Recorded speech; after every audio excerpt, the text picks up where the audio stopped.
Andyan ka pala? Bakit parang gulat na gulat ka naman? Pinag-uusapan niyo ba ako? Hindi ah.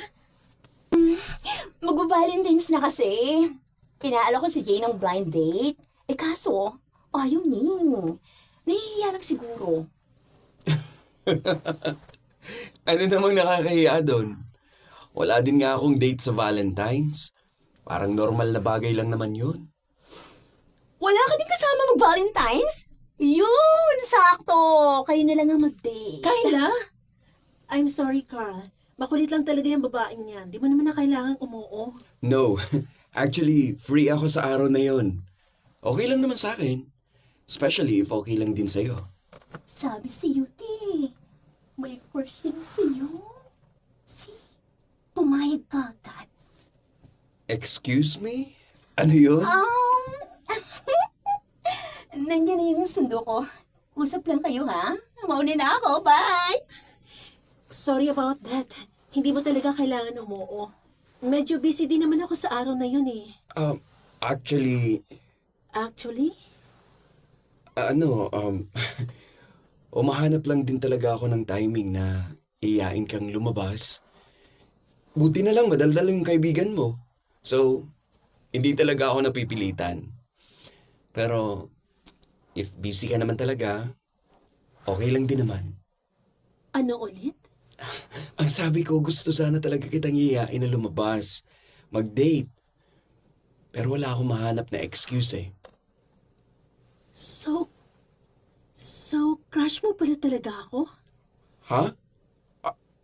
Anong pala? Alam mo na? Oo, hindi. Ay, ang ibig kong sabihin, kinikwento sa akin ni Kyla na may gusto ka daw sa akin. Hindi ko naman alam na totoo pala. Napansin niyo pala? Medyo uncomfortable ka ba sa ganon?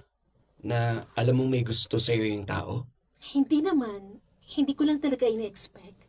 Ang random lang na bigla na lang ako makakilala ng taong magkakagusto sa akin. Sayang. Sayang? Anong sayang? Sayang kasi naunahan ako ni Kayla. Hindi na mismo nanggaling sa akin na gusto kita.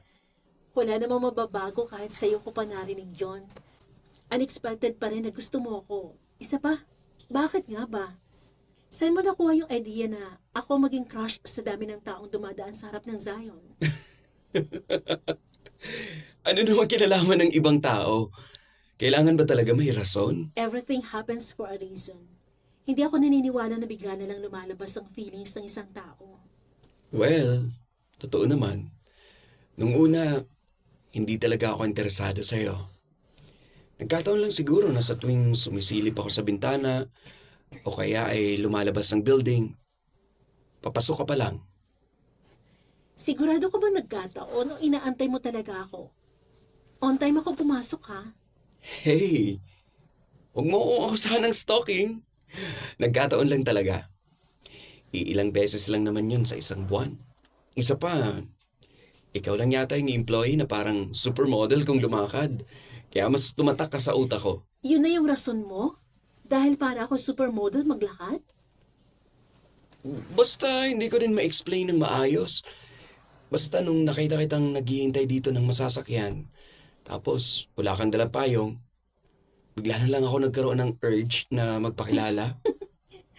Unique mo mag-propose ng Valentine's date, no? Jane, nagko-confess ako. Hindi lang para sa Valentine's Day, kundi dahil gusto talaga kita.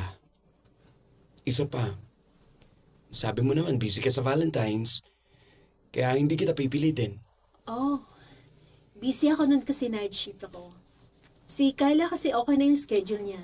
Malay ko ba namang may magyayaya sa akin ng date after all these years. Kaya yun, hindi ko na binakante yung February 14. Pero pwede naman nating i-move ang araw. Tulad ng sinabi ko, okay lang. Move ang araw? Yes! Ba't parang gulat na gulat ka? Valentine's lang ba tayo pwedeng lumabas? Pwede naman tayo lumabas sa ibang araw. Mas konti pang tao kapag gano'n. Talaga? Then, let's move it. Kapag okay sa schedule mo. willing naman ako mag-adjust. Adjust. Pwede naman sa parehas na araw kung kailan tayo free, saka tayo lumabas. Ikaw, kailan ka ba usually free? Share na lang din natin schedules natin para alam natin kung kailan tayo free talaga. Tapos, kapag may sudden changes, let's chat na lang para ma-move natin yung date. Okay. Andyan na yata yung bus mo. Oh, sige. Mauna na ako. Magkita na lang ulit tayo bukas.